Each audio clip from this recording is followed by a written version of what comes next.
யோபுவின் வாழ்வில் இருந்து இன்னொரு காரியங்களையும் கூட கற்றுக்கொள்ள முடியும். 8ஆம் அதிகாரத்தில் அவனுடைய நண்பனாகிய பில்தாத் யோபுவை பார்த்து ஒரு காரியத்தை சொல்லுகிறார்.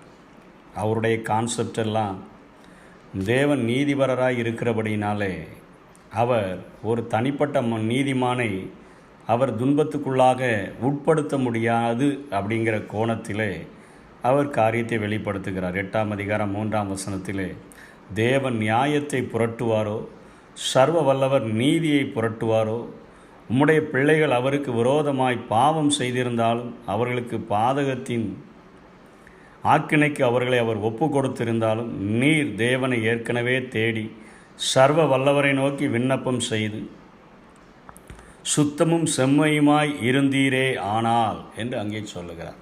அவருடைய பிள்ளைகளை குறை கூறுகிறார், அல்லது இவரை ஆண்டவரை நோக்கி ஜெபம் பண்ணவில்லை என்று சொல்லுகிறார். நீர் சுத்தமும் செம்மையுமாய் இருந்திருப்பீரே ஆகில் உமக்கு இப்படிப்பட்ட காரியங்கள் நடந்திருக்காதே என்று சொல்லுகிறது போல இங்கே இவர் பேசுகிறதை நாம் பார்க்கிறோம். ஒரு நீதிமானை ஒருபோதும் ஆண்டவர் தண்டிப்பதில்லை என்பதற்கு அவர் அங்கே விளக்கத்தை கொடுத்து அநேக காரியங்களை அவர் பேசுகிறதை நாம் பார்க்கிறோம். யோபுவே நொந்து போய் இருக்கிற அந்த நேரத்தில் அவர் இப்படிப்பட்ட காரியத்தை சொல்லுகிறதை நாம் வேதத்தினுடைய அடிப்படையான காரியம் இயேசுவினுடைய வாழ்விலிருந்து இந்த காரியங்களுக்கு விடையை கண்டுபிடித்து விடலாம். இயேசு இந்த பூமியிலே வந்தபொழுது அநேக அற்புதங்களை செய்கிறவராக அவர் சுற்றி தெரிந்த போதிலும் அவருடைய வாழ்வின் முடிவிலே 33.5 வருடங்கள் ஆன பின்பு அவர் கல்வாரி சிலுவைக்கு ஒப்பு கொடுக்கப்படும் பொழுது இத்தனையான பரியாசங்களை அவர் மேற்கொண்டதை நாம் பார்க்க முடியும். ஆனால் அதற்கு பின்புதான் ஆண்டவர் மகா பெரிய ஆசீர்வாதங்களை கொடுக்கிறார். அநேகம் பிள்ளைகளை மகிமையில் கொண்டு வந்து சேர்க்கையில் ரட்சிப்பின் அதிபதியை உபத்திரவங்களினாலே பூரணப்படுத்துகிறது அவருக்கு ஏற்றதாய் இருந்தது என்று அங்கே சொல்லுகிறார். ஆனால் மத்தேயு 27ஆம் அதிகாரம் 27ஆம் வசனத்திலிருந்தே போர் சேவகர்கள் அவரை பரியாசம் பண்ணுகிறார்கள். அவர் ஒரு பாவமும் அறியாத அவர், பாவமே என்ன என்று தெரியாத அந்த இயேசு கிறிஸ்துவை சாத்தான் வரும்பொழுது இயேசு சொல்லுகிறார், உலகத்தின் அதிபதி வருகிறான், என்னிடத்தில் அவனுக்கு ஒன்றுமில்லை என்று சொல்லுகிறார். என்னிடத்தில் ஒரு மண்ணாசை எதுவுமே இல்லை, பாவம் என்று எதுவுமே இல்லை, இத்தனை பரிசுத்தமாய் வாழ்ந்த என் இயேசு இங்கே போர் சேவகர்களால் மிகவும் பரிகாசப்படுத்தப்படுகிறதை பார்க்கிறோம்.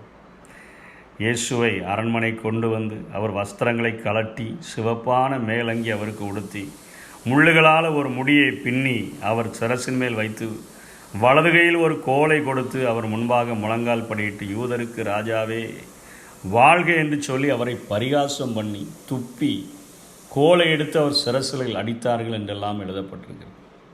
அவருடைய மேலங்கியை கலட்டி அவருடைய வஸ்திரங்களை அவருக்கு உடுத்தி அவரை சிலுவையில் அறையும்படி கொண்டு போனார்கள் என்று சொல்லப்படும். போகை சிரேனே ஊரானாகிய ஒரு சீமோனை கண்டு சிலுவை சுமக்கும்படி அவனை பலவந்தம் பண்ணுகிறார்கள். அவளை சிலுவையில் அறைந்த பின்பு அவருடைய வஸ்திரங்களை குறித்து சீட்டு போடுகிறார்கள்.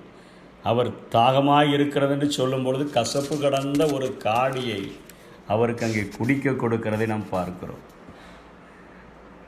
அவர் அடைந்த ஆக்கினைக்கு முகாந்திரமாக யூதருடைய ராஜாவாகிய இயேசு என்று எழுதி அவருடைய சிரசுக்கு மேலாக மாட்டி வைக்கிறார்கள். வலது பக்கத்தில் ஒரு கள்ளன், இடது பக்கத்தில் ஒரு கள்ளன், இவர்களுக்கு சமமாக இயேசுவை அங்கே மாற்றுகிறதை பார்க்கிறோம்.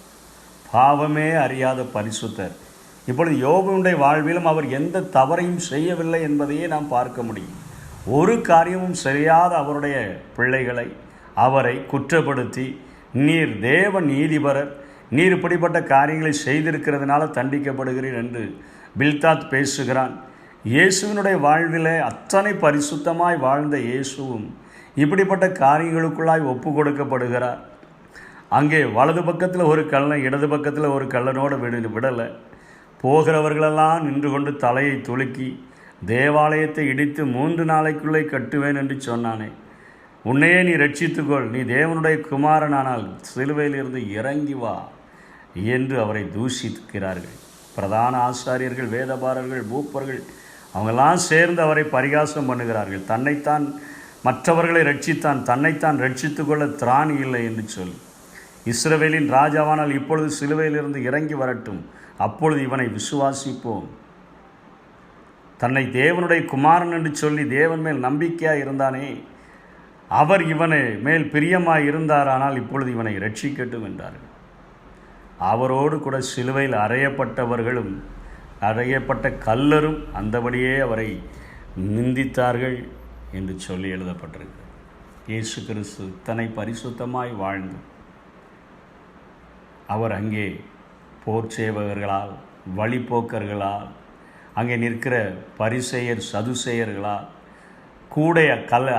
அறையப்பட்ட கல்லர்களால் அவர் நொறுக்கப்படுகிறதை நாம் பார்க்கிறோம். இன்றைக்கி உலக வாழ்க்கையில் இன்றைக்கி நமக்கு நண்பர்களாக இருக்கிறவர்கள் நம்முடைய வாழ்வினுடைய சூழ்நிலையை பார்த்து ஒருவேளை நம்மை நிந்திக்கிறவர்களாய் காணப்படலாம். நம்மை பாவி என்று சொல்லி நம்மை குற்றம் சுமத்துகிறவர்களாகவும் காணப்படலாம்.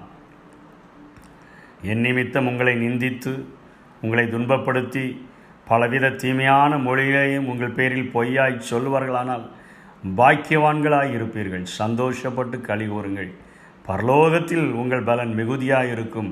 உங்களுக்கு முன்னிருந்த தீர்க்கதரிசிகளையும் அப்படியே துன்பப்படுத்தினார்களே என்று இயேசு தன்னுடைய பிரசங்கத்திலேயே சொல்லி கொடுக்கிறதை பார்க்கிறோம். இந்த உலகத்தில் வருகிற ஆசீர்வாதங்களை வைத்து, இந்த உலகத்தில் நாம் பெற்றிருக்கிற மகிமையான வாழ்க்கையை வைத்து நாம் பாவி பரிசுத்தவான் என்று தீர்த்துவிட முடியாது.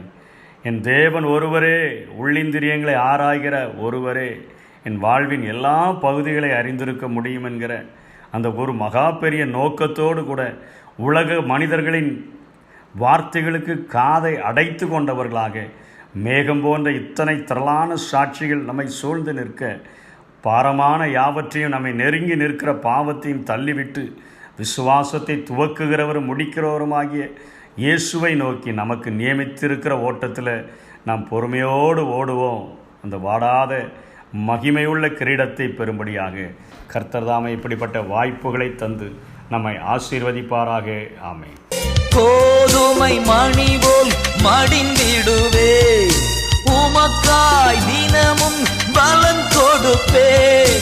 அவமானம் நிந்தை சிலுவைதனை, அவமானம் நிந்தை சிலுவைதனை அனுதினம் உமக்காய் சுமக்கின்றேன், அனுதினம் உமக்காய் சுமக்கின்றேன்.